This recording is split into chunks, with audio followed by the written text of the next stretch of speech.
कल्पना एक मध्यम वर्गीय परिवार से थी जिसने अपनी स्नातक की पढ़ाई पूरी कर ली थी और अब वो अपने घर पर ही छोटे बच्चों को ट्यूशन पढ़ाती थी। कल्पना का रंग गोरा था और वह दिखने में बिल्कुल गुड़िया की तरह थी।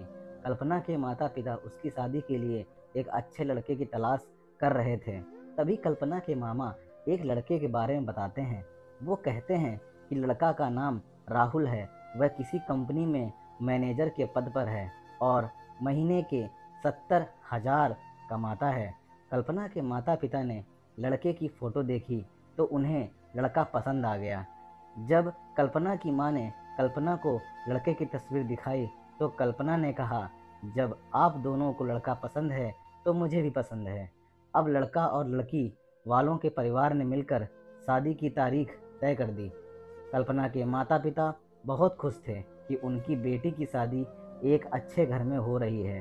पूरे धूमधाम से कल्पना की शादी हो गई।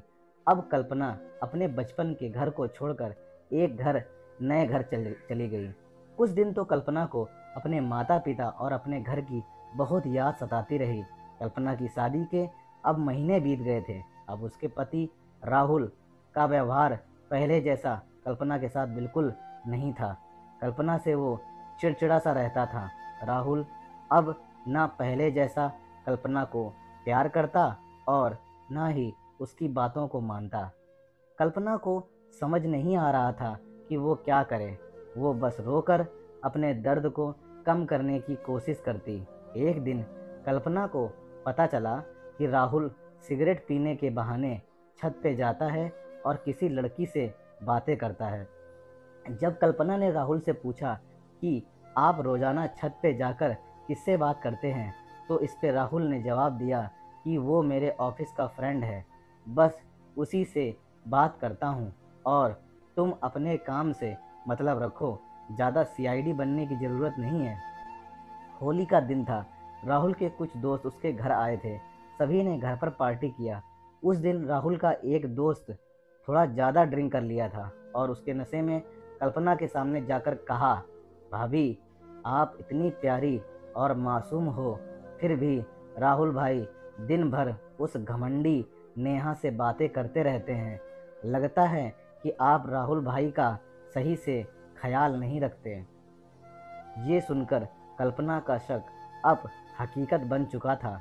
अगली सुबह जब कल्पना ने राहुल से पूछा कि ये नेहा कौन है और क्या लगती है आपकी?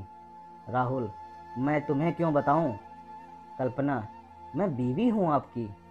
राहुल, देखो तुमसे पहले वो मेरी लाइफ में आई थी। कल्पना, तो फिर मुझसे शादी क्यों की? राहुल, बस तुम अच्छी लगी इसलिए शादी कर ली गई।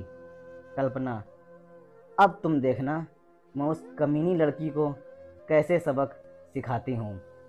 नेहा को कब कल्पना ने कमीनी कहा तो राहुल ने गुस्से में कल्पना को बहुत मारा पीटा और उसे कमरे में मार पीट कर बंद कर दिया। कल्पना के सास को ये सब पता था, फिर भी वह अपने बेटे के सामने एक भी शब्द नहीं बोलती थी। शाम को जब राहुल आया तब उसने रूम का दरवाज़ा खोला। उस दिन कल्पना की तबीयत खराब हो गई, फिर भी उसी हालत में उसने खाना बनाया। कल्पना ये सारी बातें अपनी माँ को बताना चाहती थी, लेकिन चाह कर भी वह नहीं बता पा रही थी, क्योंकि वह जानती थी कि अगर उसके माता पिता को ये सब पता चलेगा तो वह बहुत परेशान हो जाएंगे। राहुल अब कल्पना के साथ नौकरानी जैसा व्यवहार करने लगा। छोटी छोटी बातों पे उसे बहुत मारता पीटता। कल्पना अब धीरे धीरे डिप्रेशन का शिकार होने लगी। उसके दिमाग में गलत गलत ख्याल आने लगे। अब ना वो समय पे खाना खाती और ना ही किसी से बात करती। आखिरकार एक दिन कल्पना ने रूम में फांसी लगाकर आत्महत्या कर ली। कल्पना ने आत्महत्या का कारण किसी को नहीं बताया, लेकिन उसकी सास को पता था कि कल्पना ने आत्महत्या क्यों किया। दूसरी तरफ कल्पना के माता पिता का रो रो कर बुरा हाल हो गया। कल्पना की मां ने पुलिस को आत्महत्या का कारण उसके ससुराल वालों को बताया। पुलिस राहुल और उसके माता पिता को लेके गई, लेकिन पैसों के दम पर कुछ ही दिनों में राहुल और उसके माता पिता जेल से छूट गए। जीवन में अक्सर अच्छा दिखने वाला इंसान अच्छा नहीं होता दोस्तों, उसके अंदर कहीं ना कहीं बुराई छुपी होती है, और वही बुराई किसी की ज़िंदगी, किसी नई लड़की की ज़िंदगी को बर्बाद कर देती है। कुछ ऐसा ही कल्पना के साथ भी हुआ। तो दोस्तों, आपको ये कहानी कैसी लगी आप हमें कमेंट के माध्यम से बता सकते हैं। अगर आपको ये दर्द भरी स्टोरी पसंद आई हो तो इसे अपने दोस्तों के साथ भी शेयर करें। दोस्तों, किसी भी लड़की के साथ हमें ऐसे नहीं खेलना चाहिए। अगर आपका किसी और के साथ चक्कर है तो आप शादी मत कीजिए। दोस्तों, कहानी कैसी लगी कमेंट जरूर बताइएगा। चैनल को लाइक, सब्सक्राइब और शेयर जरूर कीजिएगा।